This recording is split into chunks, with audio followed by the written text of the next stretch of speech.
Hi, Shahida ഷാജിയെ relate ചെയ്തിട്ട് ഷെരീഫിന്റെ video കാണാനിടയായി. ഷെരീഫും ഷാഹിദായി നിങ്ങൾക്ക് അറിയാമെന്ന് ഞാൻ വിചാരിക്കുന്നു. സോഷ്യൽ മീഡിയ രണ്ടും കൂടെ അങ്ങോട്ട് ഭയങ്കര ലഹളയായിരുന്നു.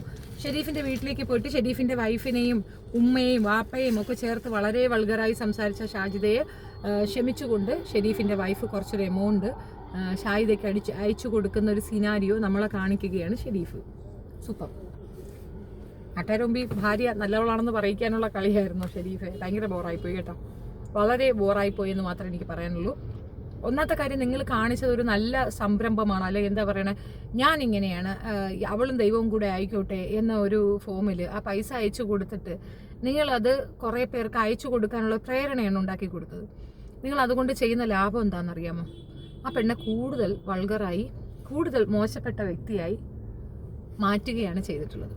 ഷാഹിദ ഷാജിക്ക് 10 പൈസ കൊടുക്കരുതെന്നാണ് എൻ്റെ ഒരു അഭിപ്രായം. കാരണം നമ്മൾ ഒരു പ്രാവശ്യം ആ പെണ്ണ് തെറ്റ് പറഞ്ഞു, തെറ്റ് ചെയ്തു, നമ്മളുടെയൊക്കെ മുമ്പിൽ കിടന്ന് പെർഫോമൻസ് കാണിച്ചു, വളരെ മോശപ്പെട്ട രീതിയിൽ അവളെ സഹായിച്ചവരെ അവഹേളിച്ചുകൊണ്ട് അവൾ വീഡിയോ ചെയ്തു, ഒരുപാട് തെറിവിളിയും ബഹളവും ഒക്കെ ആയിരുന്നു. അതിനേക്കാൾ ഉപരി പെറ്റുമ്മായ വീട്ടിൽ നിന്ന് അടിച്ചിറക്കുക മാത്രമല്ല, ആ സ്ത്രീയുടെ സാധനങ്ങൾ അടിച്ചു മാറ്റുകയും അവരെ വളരെ മോശപ്പെട്ട രീതിയിൽ സൊസൈറ്റിയുടെ മുമ്പിൽ കാണിക്കാനുള്ള ശ്രമം നടത്തുകയും ചെയ്തിരുന്നു. ഒറ്റയ്ക്കായപ്പോൾ കുട്ടികളെ നോക്കാൻ പറ്റാത്ത ഒരു സാഹചര്യം വന്നപ്പോൾ ഉമ്മായ ഓർമ്മ വരികയും തിരിച്ചു പോകണമെന്നുള്ളൊരു താല്പര്യത്തിൽ ഒന്ന് സോറിയൊക്കെ പറഞ്ഞു നോക്കി. പക്ഷെ ഉമ്മ ഇതുവരെയും ക്ഷമിച്ചില്ല. ഷാഹിദ ഷാജിക്ക് നിങ്ങൾ പണം കൊടുക്കണം, എപ്പോഴെന്നറിയാം? ആ ഉമ്മ വന്ന് പറഞ്ഞാൽ. ആ ഉമ്മക്ക് അങ്ങനെ ഒരു മനസ്സുണ്ടെങ്കിൽ ആ ഉമ്മ വന്ന് നിങ്ങളോട് അപേക്ഷിക്കുകയാണെങ്കിൽ തീർച്ചയായിട്ടും കൊടുക്കണം. ഇവളുടെ ഉപ്പ ഇട്ടിട്ട് പോയപ്പം ഇവൾ ഉൾപ്പെടെ, ഇവളുടെ സഹോദരിമാരുൾപ്പെടെ ആ ഉമ്മ കഷ്ടപ്പെട്ടല്ലേ വളർത്തിയത്. അന്ന് ആരുണ്ടായിരുന്നു? അവരുടെ സഹോദരൻ സഹായിച്ചു, അവർ തൊഴിലുറപ്പിനൊക്കെ പോയി തന്നെയാണ് വളർത്തിയിട്ടുള്ളത്. ഇങ്ങനെയുള്ള ഒരുപാട് അമ്മമാർ നമുക്കിടയിലുണ്ട്, ഒത്തിരി പേരുണ്ട്. പൈസ എന്ന് പറയുന്നത് ഈസി ആയിട്ട് ആർക്കും കിട്ടുന്നതല്ല. നമ്മൾ ഓരോരുത്തരും കഷ്ടപ്പെട്ടാണ് പൈസ ഉണ്ടാക്കുന്നത്. ഓരോരുത്തർക്കും ഓരോ ഫോം. ഇപ്പം ഞാൻ എങ്ങനെ കഷ്ടപ്പെടുന്നു അതുപോലെ ആയിരിക്കത്തില്ല മറ്റൊരാൾ കഷ്ടപ്പെടുക. അപ്പോൾ ഓരോരുത്തരും ഓരോ രീതിയിൽ കഷ്ടപ്പെട്ടാണ് പൈസ ഉണ്ടാക്കുന്നത്. അത് ഈസി ആയിട്ട് ഒരാൾ വാങ്ങിച്ചെടുത്തിട്ട് ഏമ്പക്കം വിട്ടതിന് ശേഷം പിന്നെ ഇരുന്നുകൊണ്ട് നമ്മൾ തെറിയും കൂടെ വിളിക്കും നമ്മൾ കേൾക്കേണ്ടി വരുമെന്നുള്ളതാണ്. എന്തായാലും അൽഹംദുലില്ലാ അവർക്ക് 5 ആൺമക്കളാണ്. അതിൽ മൂത്ത 2 കുട്ടികൾ ഏകദേശം പ്രാപ്തരായി തന്നെയുണ്ട്.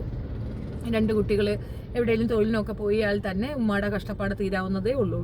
മാത്രമല്ല 5 മക്കളുണ്ടെന്നൊക്കെ പറയുമ്പോൾ തന്നെ ഒരുപാട് പേര് സഹായിക്കുകയും സപ്പോർട്ട് ചെയ്യുകയും ചെയ്യും. പള്ളികളിലൊക്കെ സംസാരിച്ച് കഴിഞ്ഞാൽ അവർ സഹായിക്കും, സപ്പോർട്ട് ചെയ്യും. മാത്രവുമല്ല, ഈ 5 ആൺമക്കൾക്ക് വേണ്ടിയിട്ട് ആ ഉമ്മ ഒരു ചാനൽ നടത്തുന്നുണ്ട്. എനിക്ക് ചാനലിൻ്റെ വരുമാനം അറിയാം. സോ ഒരു കുടുംബം നടന്നു പോകാനുള്ള വരുമാനം ചാനലിൽ കൂടെ കിട്ടുകയും ചെയ്യും, മര്യാദയ്ക്ക് നടത്തിക്കൊണ്ട് പോവുകയാണെങ്കിൽ. അപ്പോൾ അതൊക്കെ ചെയ്ത് അന്തസ്സായിട്ട് അവർക്ക് ഉണ്ടാക്കാന്നുള്ളതേ ഉള്ളൂ. ഗ്രാജുവലി അവരൊരു വീട് വാങ്ങിക്കുന്ന ഒരു തെറ്റുമില്ല. നാട്ടുകാരെ ബാധ്യതയല്ല. നിങ്ങൾ സുഖിച്ചുണ്ടാക്കിയ മക്കൾ നിങ്ങളുടെ ബാധ്യതയാണ്. അതിന് നാട്ടുകാരുടെ അടുത്ത് വന്നിട്ട് കെഞ്ചയും കേഴയും ചെയ്യുന്നത് വ്യക്തിത്വമില്ലായ്മയാണ്. ഷാഹിദ ഷാജിയുടെ കഥകൾ അറിയുന്ന ഒരു വ്യക്തി പോലും അവളെ സഹായിക്കണമെന്ന് ചിന്തിക്കുക പോലും ഇല്ല. റീസൺ മറ്റൊന്നുമല്ല, അവൾ അവിടെ കിടന്ന് കാണിച്ച ഇതുണ്ടല്ലോ. നമ്മളാണ് ഇവരെയൊക്കെ വളർത്തുന്നത്. സത്യം പറഞ്ഞു കഴിഞ്ഞാൽ നമ്മളുടെ മനസ്സിൻ്റെ ഏതോ ഒരു കോണിൽ നമുക്കിങ്ങനൊരു അവസ്ഥ വന്നാൽ, നമുക്കിതുപോലൊരു സഹായം ചോദിക്കേണ്ട ഗതികേട് വന്നാൽ അന്ന് നമ്മളെ സഹായിക്കാതെ വരുമോ? അപ്പം നമുക്ക് ഇവളെ സഹായിക്കാം. ആ ഒരു നയമാണ്. നിങ്ങൾ ദയവ് ചെയ്ത് മനസ്സിലാക്കേണ്ട ഒരു കാര്യം, നമുക്ക് ഒരുപാട് പേർക്ക് ആരോഗ്യ പ്രശ്നങ്ങൾ കാരണം ജീവിതം മുൻപോട്ട് കൊണ്ടുപോകാൻ പറ്റാതെ വല്ലാണ്ട് കഷ്ടപ്പെടുന്ന ഒരുപാട് മനുഷ്യരുണ്ട്. നിങ്ങൾ അവർക്ക് 10 രൂപ കൊടുത്താൽ നിങ്ങൾക്കൊപ്പം ഉണ്ടാകും ആ നന്മ. അല്ലാതെ കൈകാല ആരോഗ്യമുള്ള 5 ആൺമക്കളുടെ അമ്മയായ ഈ സ്ത്രീക്ക് നിങ്ങൾ സപ്പോർട്ട് ചെയ്ത് അവർക്ക് വീട് വെച്ച് കൊടുത്താൽ നന്നായിരിക്കും. കുറച്ച് കഴിയുമ്പോൾ കൊടുത്തവർക്കൊക്കെ തന്നെ തെറിയും കേൾക്കാം. ഇനി വേറൊരു കാര്യം കൂടെ ഉണ്ട്. ഇവർക്ക് എന്തുകൊണ്ട് വാടക വീടുകളിൽ നിൽക്കാൻ പറ്റുന്നില്ല? അവിടെ കിടന്ന് ഇതുപോലെ സർക്കസ് കാണിക്കുമ്പോൾ വീട്ടിൽ പോലീസ് അന്വേഷിച്ച് വരും. പോലീസ് അന്വേഷിച്ച് വരുമ്പോൾ വാടകക്കാർ ഉടനെ മാറാൻ പറയും. വാടക മര്യാദയ്ക്ക് കൊടുക്കത്തില്ല. ഞാൻ ഇവരെ പറ്റി ഒരുപാട് മോശപ്പെട്ട കാര്യങ്ങൾ കേട്ടിരുന്നു. ഒത്തിരി കാര്യങ്ങൾക്ക് വിറ്റ്നസ്സും ആയതാണ്. എനിക്കറിയാവുന്ന കുറേ കാര്യങ്ങളുണ്ട്. ഞാൻ അതുകൊണ്ട് തന്നെയാണ് കുറേ ദിവസം ഇവരെ പറ്റി ഒന്നും പറയാതിരുന്നത്. നമുക്കായിട്ടൊരു തണ്ടിയല്ല. നമ്മൾ അനാവശ്യമായിട്ട് ചുമ്മാ ഓരോന്ന് പറയേണ്ട കാര്യമൊന്നുമില്ല, നന്നാവത്തില്ല. ബോധ്യപ്പെട്ട ഒരു കാര്യത്തിൽ നിന്ന് നമ്മൾ മാറി നിൽക്കുന്നതിന് നമുക്ക് സേഫെന്ന് തോന്നിയിട്ട് മാറി മിണ്ടാതിരിക്കുന്നു എന്നുള്ളൂ. പക്ഷേ ഈ ഒരു തെണ്ടൽ ഇത് അംഗീകരിച്ച് കൊടുക്കരുതെന്നാണ് എനിക്ക് പറയാനുള്ളത്. എൻ്റെ റിക്വസ്റ്റാണ്. നിങ്ങൾ കഷ്ടപ്പെട്ടുണ്ടാക്കുന്ന, നിങ്ങളുടെ ഭർത്താവ് കഷ്ടപ്പെട്ടുണ്ടാക്കുന്ന പണം അത് നിങ്ങൾക്ക് വേറെ എന്തെല്ലാം നല്ല കാര്യങ്ങൾക്ക് ഉപകരിക്കും. ഈ ഒത്തിരി പണമുള്ളവൻ പെട്ടെന്ന് നിലം പതിക്കുന്ന ഒരു അവസ്ഥയുണ്ട്. അതേപോലെ ഒരുപാട് താഴ്ന്നു കിടക്കുന്നവൻ പെട്ടെന്ന് ഉയർന്നങ്ങ് എത്തുന്നതുമുണ്ട്. അപ്പോൾ ഈ 2 ഫോമും നമ്മുടെ കൺമുന്നിലുള്ളതാണ്. ഇപ്പം നമ്മുടെ കയ്യിൽ നിറച്ച് പണം ഉണ്ടായിരിക്കും. നമ്മൾ ചിലപ്പോൾ 5 or 10 കൊടുക്കുന്നതിൽ നമ്മൾ ഒരു വൈക്ലഭ്യം കാണിക്കത്തില്ല. പക്ഷേ എപ്പോഴെങ്കിലും നിങ്ങൾക്ക് ഇങ്ങനെ ഒരു അവസ്ഥ വരുമ്പോഴേ ഞാൻ പറയുന്നതിൻ്റെ ഡെപ്ത് മനസ്സിലാവുള്ളൂ. ഉള്ള പൈസ എവിടെയെങ്കിലും ചേർത്ത് വയ്ക്കൂ. നിങ്ങളുടെ കണ്ണിൽ കാണുന്ന ഏറ്റവും ആപ്റ്റായ, ഏറ്റവും അർഹതപ്പെട്ടവർക്ക് നിങ്ങൾ 2 രൂപ കൊടുക്കും. ഒരു കുഴപ്പമില്ല, ഇവർക്ക് കൊടുക്കാൻ നിൽക്കരുത്. ഞാനിത് ഷാഹിദ ഷാജിക്ക് പൈസ കിട്ടരുത് എന്നുള്ള ആഗ്രഹം കൊണ്ട് പറയുന്നില്ല. ആ സ്ത്രീ അതിന് ഡിസേർവിങ് അല്ല, അതുകൊണ്ടാണ്. പിന്നെ അവളും അവളുടെ പടച്ചവനും തമ്മിലല്ല. അവളുടെ പടച്ചവൻ നമ്മുടെയും കൂടെ പടച്ചവനാണ്. നിങ്ങൾക്ക് പണം തന്നിരിക്കുന്നത് ഇതുപോലുള്ള അനർഹർക്ക് കൊടുക്കാനല്ല, അർഹർക്ക് കൊടുക്കാനാണ്. എത്തീം മക്കൾക്ക് കൊടുക്കണം. അവൾ എത്തീമൊന്നുമില്ല. അവൾക്ക് ഉമ്മ ഉണ്ട്, വാപ്പ ഉണ്ട്, അവൾക്ക് സഹോദരങ്ങളുണ്ട്. അവൾ എത്തീമല്ല. അവളുടെ മക്കൾ അവരും എത്തീമല്ല. അവൾക്ക് ഉമ്മ ഉണ്ട്. വാപ്പ മരണപ്പെട്ട ഉടനെ എത്തീമാവും എന്ന് പറയണമെങ്കിൽ അത് കേൾക്കാൻ കൊള്ളാം. യൂസുഫ് അലി എത്തീമാണ്. അപ്പോൾ നിങ്ങൾ യൂസുഫ് അലിക്ക് പൈസ കൊടുക്കുമോ? യൂസുഫ് അലിയുടെ വാപ്പ മരിച്ചു പോയിട്ടുണ്ട്, അറിയില്ലേ? വാപ്പ മരണപ്പെടുന്നത് സ്വാഭാവികമായി അദ്ദേഹത്തിന് അങ്ങനെ ഒരു തോന്നൽ വന്നു. ഇവളുടെ അഹങ്കാരവും കയ്യിരിപ്പും കൊണ്ട് ആ മനുഷ്യന് തൂങ്ങിച്ചാവണമെന്ന് തോന്നി, അങ്ങനെ കയറി തൂങ്ങിച്ചത്തു. എന്നിട്ട് അഹങ്കാരത്തിന് ഒരു കുറവുമില്ലാതെ എന്തൊക്കെ പോക്കൃത്തരങ്ങളും തോന്നിയാസങ്ങളുമാണ് ആ പെണ്ണ് നടത്തുന്നത്. ഇത് വ്യക്തിവൈരാഗ്യമോ അല്ലെങ്കിൽ നമ്മളോട് അവൾ കാണിക്കുന്ന ഒരു ഇൻസൾട്ടോ കൊണ്ട് പറയുന്നതല്ല. പേഴ്സണലി എനിക്ക് ആ പെണ്ണോട് ഒരു ദേഷ്യമില്ല. പക്ഷെ പൈസ കൊടുക്കരുത്, പൈസ കൊടുത്ത് നിങ്ങൾ സഹായിക്കരുത്. ജോലി ചെയ്യട്ടെ. ഇപ്പം നമ്മൾ വീട്ടുപണിക്ക് പോയാൽ പോലും 10-25,000 രൂപ കിട്ടും. എനിക്ക് വീട്ടിൽ സെർവൻ്റായിട്ട് ഒരാൾ വരുന്നുണ്ട്, സപ്പോർട്ട് ചെയ്യുന്നതിന് 10-16,000 രൂപ ഞാൻ കൊടുക്കണം മാസം. ചില ദിവസങ്ങളിൽ വരാതിരുന്ന ഒരു ദിവസം 450 രൂപ വെച്ചാണ് കൊടുക്കുന്നത്. നിസ്സാരമല്ല. എന്ത് ജോലിനും അതിൻ്റെതായ ഇതുണ്ട്, മാനേഴ്സ് ഉണ്ട്. എന്താ അവൾക്ക് ജോലി ചെയ്യാൻ വയ്യേ, കഴപ്പ? എന്താ പ്രശ്നം? അഹങ്കാരം കുറയ്ക്കാൻ പറയുക. നിസ്സാര അഹങ്കാരമല്ലല്ലോ കിടന്ന് കാണിച്ചത്.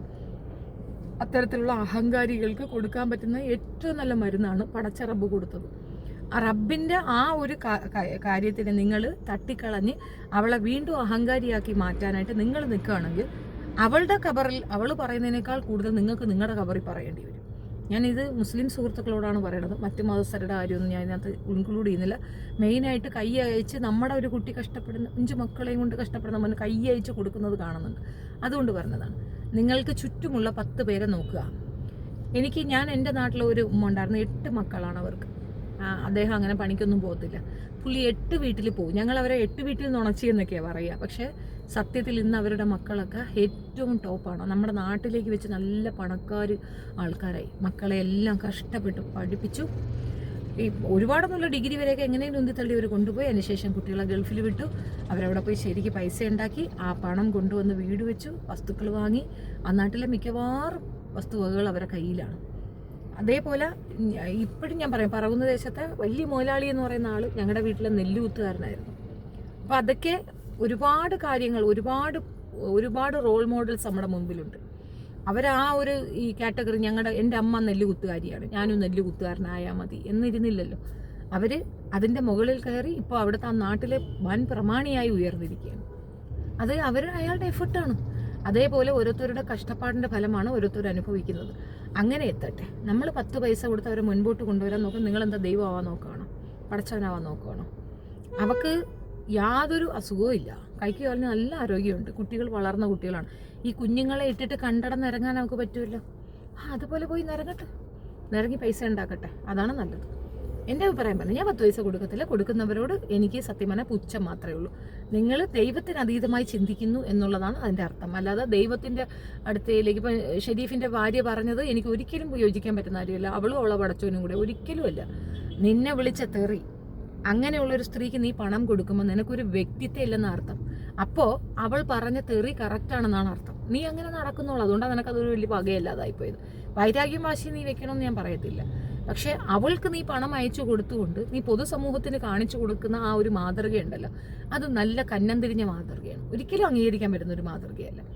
നിനക്ക് പൈസ ഉണ്ട്, ശരി തന്നെയാണ്. പക്ഷെ അത് ഷാജിക്ക് കൊടുത്തുകൊണ്ട് നീ ബാക്കിയുള്ളവരടുത്ത് ഞാൻ കൊടുത്തു നീ നിങ്ങളും കൊടുക്കാതിരിക്കുക, ആ ഒരു ഇതുണ്ടല്ലോ, അതിനെ പ്രോത്സാഹിപ്പിച്ചതിൻ്റെ ഭർത്താവുണ്ടല്ലോ, അതും ഭയങ്കര സൂപ്പറായിരുന്നു. പുള്ളി കൊടുക്കരുത് എന്ന് കണ്ണ് കാണിക്കുന്നുണ്ട്, എന്നിട്ട് നീ കൊടുത്തിട്ടുണ്ടെങ്കിൽ you are great, something great. അത് സത്യം പറഞ്ഞു കഴിഞ്ഞാൽ ഷാജി നിനക്ക് 1-2 തന്നതിൽ എനിക്കിപ്പോൾ സന്തോഷമാണ് തോന്നുന്നത്. അർഹിക്കുന്ന സാധനം നിനക്ക് കിട്ടിയെന്നാണ് എൻ്റെ ഒരു അഭിപ്രായം. ഈ വിഷയത്തിൽ നിങ്ങളുടെ അഭിപ്രായം കമൻറ്റ് രേഖപ്പെടുത്തുക. എൻ്റെ അഭിപ്രായമാണ് ഞാൻ പറഞ്ഞത്. ഇതിൻ്റെ പേരിൽ ഇനിയിപ്പോൾ എൻ്റെ താഴെ വന്നിട്ട് നിങ്ങൾ കൊടുക്കത്തില്ല, അവർ ജീവിച്ചോട്ടെ, അങ്ങനെ അവർ ജീവിക്കേണ്ടെന്നൊന്നും ആരും പറയുന്നില്ല. ഒരുപാട് കാര്യങ്ങൾ ഞാൻ പറഞ്ഞല്ലോ, ചില ഇടങ്ങളിലൊക്കെ നമ്മൾ പെൺകുട്ടികളായതുകൊണ്ട് ഒരു കൺസിഡറേഷൻ കൊടുത്തിട്ടൊന്ന് ബാക്ക് അടിക്കും. അങ്ങനെ ഒരു ബാക്ക് ഞാൻ കുറച്ച് ദിവസമായിട്ടുണ്ടായിരുന്നു, മൗനം പാലിച്ചിരുന്നു.